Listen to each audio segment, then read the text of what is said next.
우리는 계속해서 사순절을 보내고 있습니다. 사순절은 우리의 신앙, 우리의 믿음, 이 모든 걸음을 다시 바라보게 하는 시간입니다.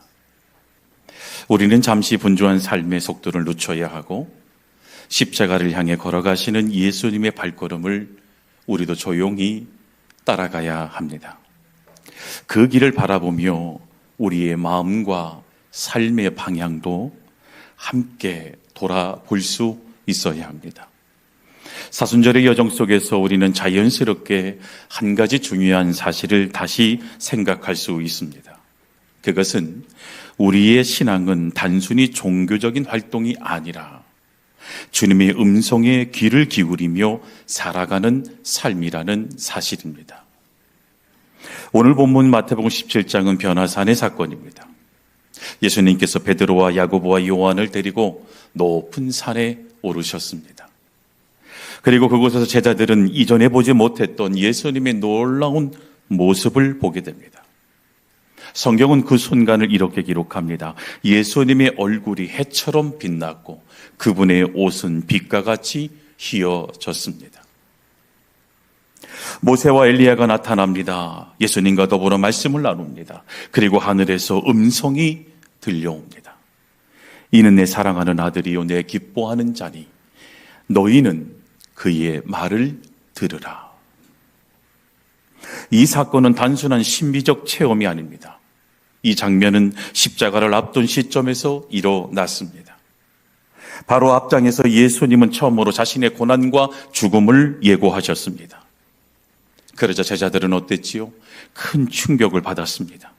베드로는 예수님을 붙들고 말합니다. 그리 마옵소서. 그 말의 뜻이 무엇입니까? 주님, 이게 무슨 말입니까? 그것은 아닙니다. 여러분, 메시아는 고난을 받는 분이 아니라 제자들은 생각했습니다. 그들의 기대는 영광이었지 예수님께서 말씀하신 십자가는 아니었습니다. 그 혼란과 실망, 이해되어지지 않는 상황의 한복판에서 하나님은 제자들을 산 위로 이끄십니다. 신학적으로 볼 때 산은 하나님의 계시가 주어지는 자리이기도 합니다. 모세가 시내산에서 율법을 받았고 엘리야가 호렙산에서 하나님의 세미한 음성을 들었습니다. 이제 예수님이 그 산 위에서 영광 가운데 서 계십니다. 모세와 엘리야는 율법과 선지자를 대표하지요. 구약의 모든 계시가 예수님 안에서 완성되고 있음을 보여주는 아주 중요한 장면이 오늘 본문의 말씀입니다. 그러나 이 영광의 장면에서 가장 중요한 것은 오늘 예수님께서 모든 모습이 빛처럼 환하게 바뀌어진 변모한 모습이 아닙니다. 그리고 옆에 나타난 모세와 엘리야도 아닙니다.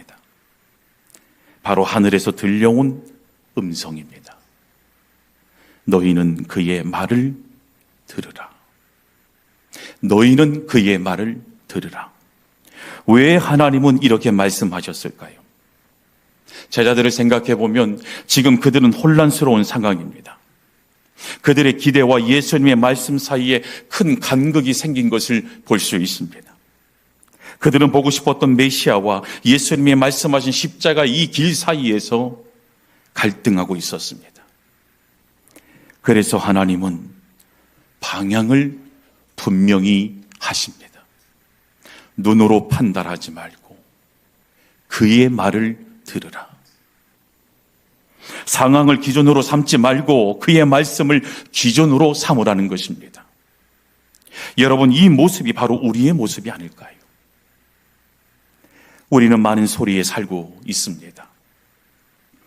뉴스의 소리, 세상의 가치관, 성공을 말하는 목소리, 우리 안에 두려움을 자극하는 말들, 심지어 내 안에서 들려오는 염려와 불안의 소리까지 우리가 다 듣고 있습니다. 이게 가장 큰 문제라는 거예요. 듣고 있다라는 것이 문제라는 것입니다. 그러나 무엇을 듣고 있는가가 더 중요합니다.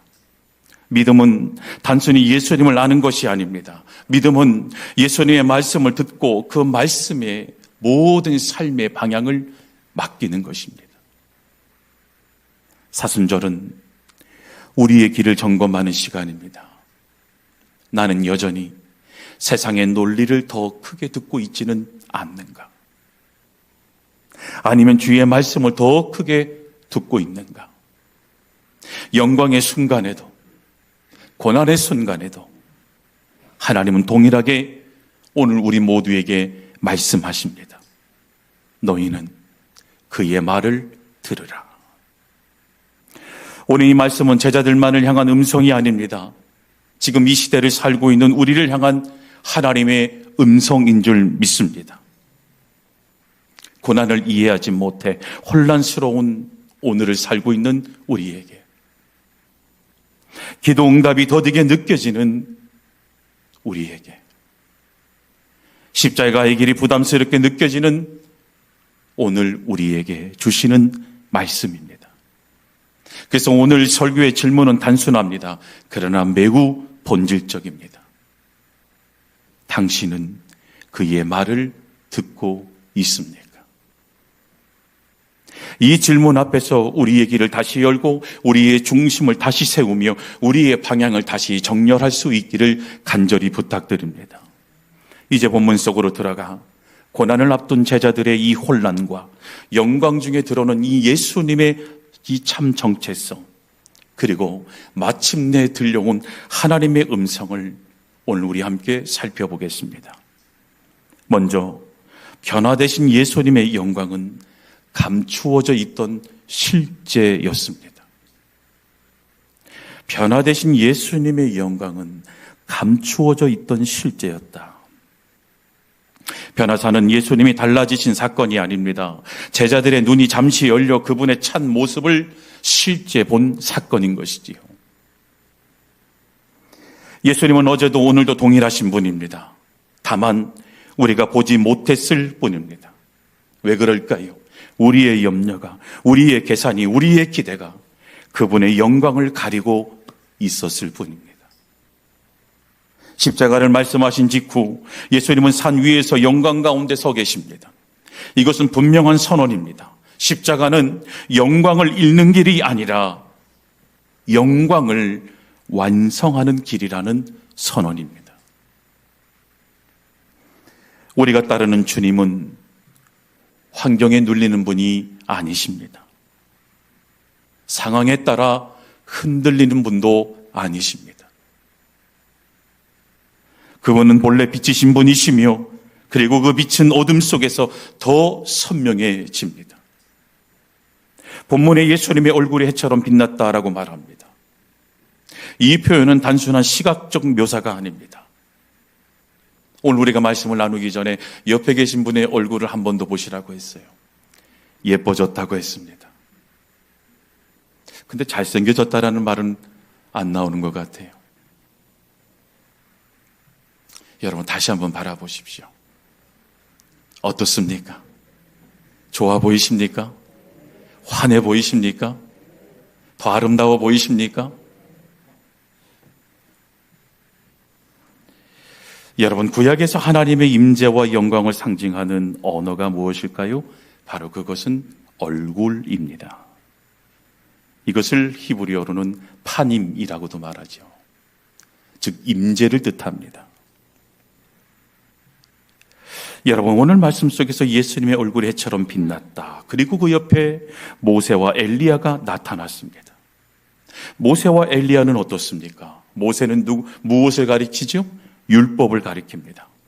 엘리야는 누구를 가리킬까요? 선지자를 대표하는 한 사람으로 이야기합니다. 율법과 선지자의 모든 기다림이, 그리고 모든 예언, 모든 소망이 지금 누구에게로 모이고 있는 것이지요? 예수 그리스도에게. 율법과 선지자의 모든 기다림, 모든 예언, 모든 소망이 지금 예수님 안에서 하나로 모이고 있다는 것을 알 수 있습니다. 그러나 더 깊이 보아야 할 장면이 있습니다. 그리고 그들이 나누고 있었던 대화의 내용이지요. 그 대화의 중심에 뭐라고 말씀할까요? 예루살렘에서 이루실 일. 예루살렘에서 이루실 일. 이 일이 무슨 일입니까? 십자가였습니다. 영광의 자리에서조차 예수님은 십자가를 외면하지 않으셨습니다. 이 장면은 우리에게 분명히 말합니다. 십자가는 예수님의 실패가 아닙니다.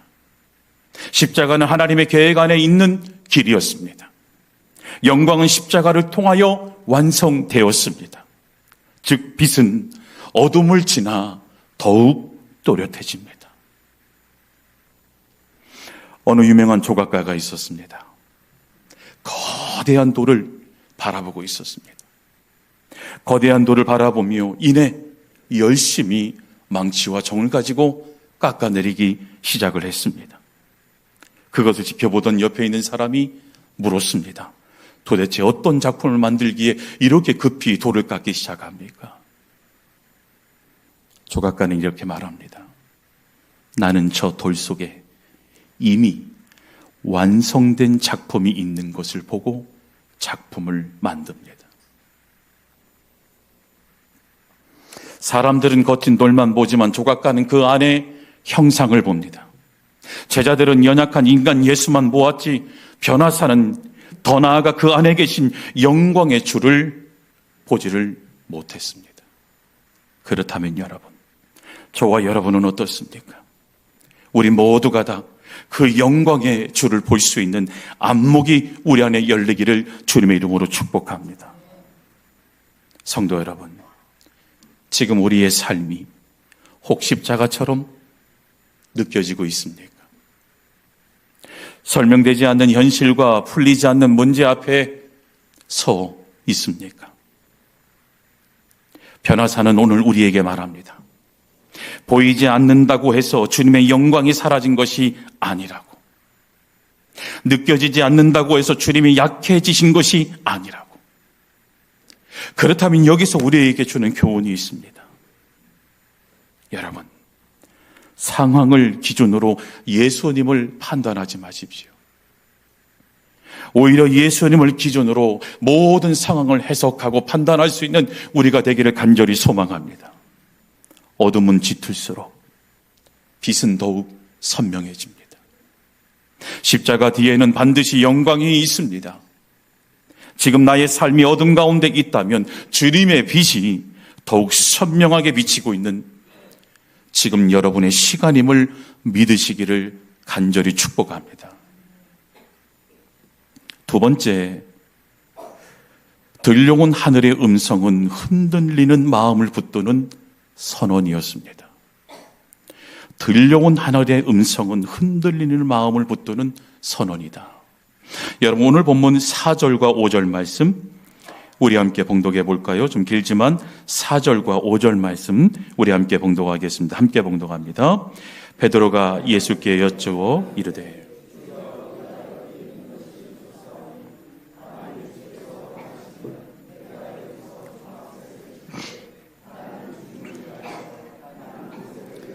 하나는 엘리야를 위하여 하리이다.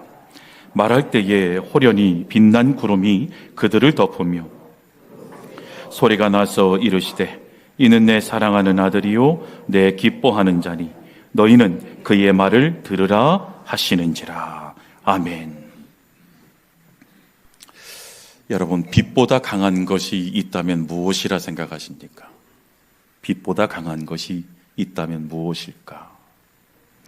오늘 말씀 속에 우리에게 정답을 가르쳐 주는데요. 빛보다 강한 것은 음성입니다. 음성. 눈에 보이는 것보다 마음을 붙드는 것이 무엇일까요? 말씀입니다. 하늘에서 들려온 음성은 설명이 아니라 선언이었습니다. 이는 내 사랑하는 아들이요 내 기뻐하는 자니. 십자가를 앞둔 예수님에게 하나님은 사랑을 선포하십니다. 즉 고난은 사랑의 부재가 아니라는 것을 말씀하고 있는 것이죠. 오히려 사랑의 깊이 속에서 허락된 기름을 말하고 있습니다. 그리고 이어서 말씀하십니다. 너희는 그의 말을 들으라.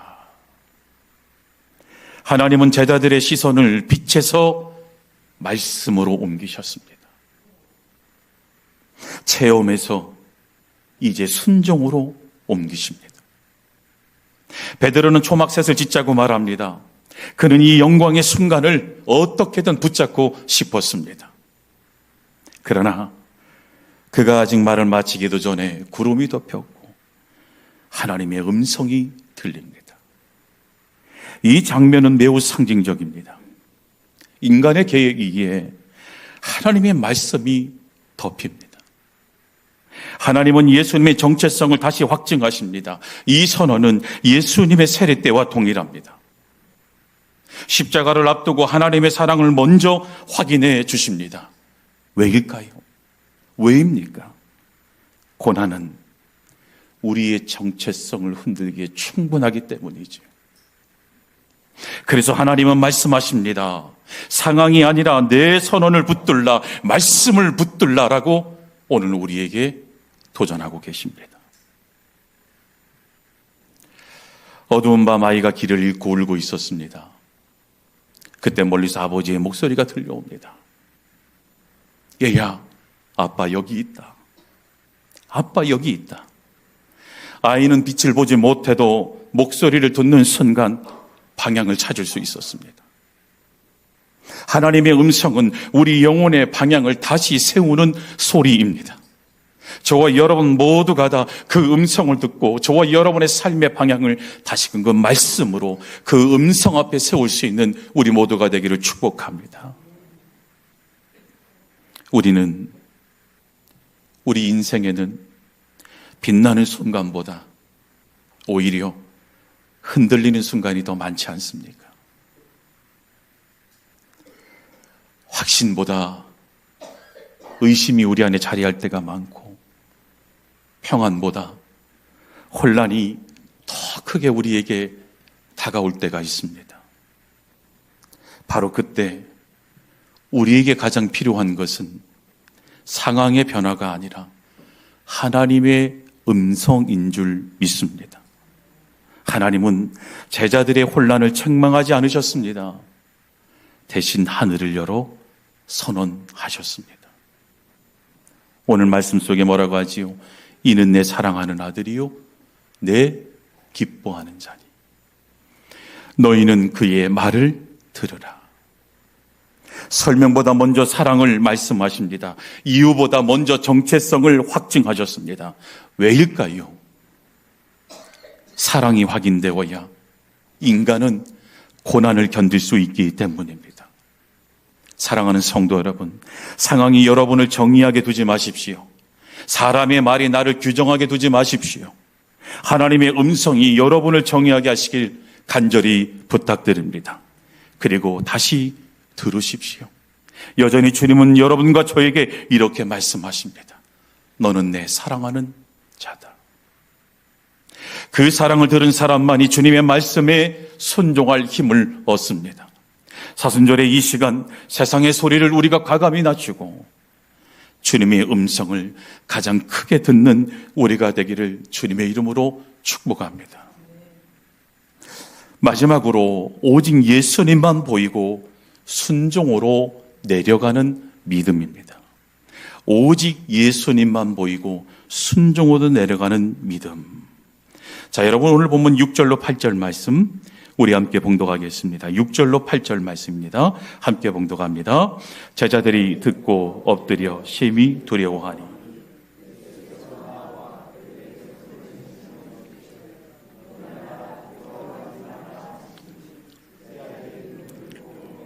오직 예수 외에는 아무도 보이지 아니하더라. 아멘.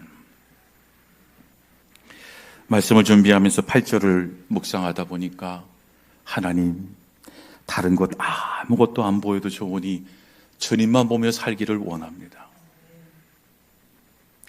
이런 마음이 들더라고요. 변화산의 마지막 장면은 빛나는 예수님이 아닙니다. 변화산 사건에서 가장 중요하게 여기고 있는 것은 오직 예수입니다. 모세도 사라지고 엘리야도 사라졌습니다. 구름도 이제 거치고 오직 예수님만 남았습니다. 믿음의 성숙은 많은 것을 붙드는 것이 아니라 한 분만 붙드는 것인 줄 믿습니다. 그리고 그분의 말씀을 따라 산 아래로 내려가는 것, 이것이 바로 믿음의 사람인 줄 믿습니다. 오늘 제자들은 하나님의 음성을 듣고 두려워 엎드렸습니다. 영광은 기쁨이기도 하지만 동시에 경외를 동반합니다. 거룩 앞에 선 인간은 자연스럽게 무릎을 꿇을 수밖에 없습니다. 그때 예수님이 다가오십니다. 이 장면은 참으로 따뜻한 장면입니다. 영광 가운데 계신 주님이 두려워 떨고 있는 제자들에게 가까이 오십니다. 그리고 손을 대시며 말씀하시죠. 일어나라. 두려워하지 말라. 이것이 변화산 사건의 중심입니다. 영광의 빛보다 더 깊은 은혜는 두려워하는 자를 향해 손 내미시는 예수님의 모습입니다. 그리고 제자들이 눈을 들었을 때에 모세도 엘리야도 보이지 않았습니다. 구름도 거쳤습니다. 오늘 말씀 말미에 8절에 뭐라고 말씀하죠? 오직 예수 외에는 아무도 보이지 않더라. 율법도 선지자도 어떠한 특별한 상징도 체험도 사라지고 예수님만 남았습니다. 이것은 신학적으로 매우 중요한 선언입니다. 모든 계시는 결국 예수님을 가리키고 있다는 것을 보여주고 있습니다. 모든 영광은 오직 예수님께로 모입니다. 모든 소리는 결국 한 음성으로 정리됩니다. 바로 예수 그리스도의 음성이요 말씀인 줄 믿습니다. 그리고 예수님은 제자들을 산 위에 머물게 하지 않으셨습니다. 그들을 다시 일으켜 세우시고 십자가를 향한 길로 내려가게 하셨습니다. 믿음은 머무는 것이 아니라 떠나는 것임을 오늘 우리에게 교훈하고 있습니다. 성도 여러분, 우리도 신앙생활 속에서 산 위의 순간을 경험할 때가 있지요. 말씀이 뜨겁게 다가온 순간이 있었을 것입니다. 기도 가운데 눈물을 흘리며 정말 하나님의 뜨거운 임재를 경험했던 순간이 있을 것입니다. 하나님이 정말로 내 중심에 계시구나, 가까이 계시구나라는 순간을 느꼈을 것입니다. 그러나 우리는 그곳에 머물 수 없습니다. 신앙은 체험을 붙드는 것이 아니라 말씀을 붙드는 것이기 때문인 줄 믿습니다. 중요한 것은 얼마나 강한 감동을 받았느냐가 아니라 그 말씀을 따라 나는 지금 어떠한 삶을 살고 있느냐, 나는 지금 하나님의 말씀에 어떻게 순종하고 있느냐가 매우 중요합니다. 오직 예수만 보인다는 것은 다른 것들이 사라진다는 뜻이 아닙니다. 우선순위가 분명해진다는 것이지요. 문제보다 예수님이 더 크게 보이고 두려움보다 예수님의 말씀이 더 선명해진 상태, 그것이 바로 성숙한 믿음의 삶이요 오늘 우리에게 요청하시는 그리스도인의 삶의 모습인 줄 믿습니다. 혹 지금 삶의 자리로 다시 내려가야 하는 상황에 서 계신 분이 계십니까? 감동은 사라지고 현실만 남은 것처럼 느껴지는 분도 있을 것입니다. 그러나 잊지 마십시오. 기억하십시오. 산 위에서 말씀하신 주님이 우리의 삶의 자리, 즉 산 아래에서도 동일하게 말씀하시며 함께 하신다라는 사실입니다. 그런 오늘 우리에게 주님은 그것을 증명하듯 이렇게 말씀하시죠. 일어나라. 두려워하지 말라. 사순절의 길 위에서 감동을 붙드는 신앙이 아니라 말씀을 따라 내려가는 신앙이 되기를 간절히 축복합니다. 오직 예수님만 보이는 눈, 그분의 말씀을 따라 걷는 발걸음, 바로 그것이 변화산을 경험한 사람의 모습인 줄 믿습니다. 오늘 말씀을 통해 변화산에서 가장 중요한 것을 보았습니다. 그것이 무엇이지요? 빛이 아니었습니다. 모세도 엘리야도 아니었습니다. 하늘에서 들려온 한 음성이었습니다. 이는 내 사랑하는 아들이요, 너희는 그의 말을 들으라. 그리고 결국 남은 것은 오직 예수뿐이었습니다. 산 위의 영광은 잠시였지만 주님의 말씀은 영원합니다. 감동은 순간이지만 그러나 순종의 걸음, 그 말씀을 소유한 자의 삶은 지속적으로 변화를 가져오게 되는 줄 믿습니다. 사순절의 길 위에 서 있는 우리에게 주님은 오늘 묻습니다. 너희는 그의 말을 듣고 있느냐? 당신은 그의 말을 듣고 있습니까? 고난 앞에서도, 이해되지 않는 상황 속에서도, 십자가가 보이는 자리에서도 그의 말을 듣고 있는지요? 성도 여러분, 빛을 붙드는 자가 아니라 말씀을 붙드는 우리 모든 왕궁의 성도들이 되기를 주님의 이름으로 축복합니다.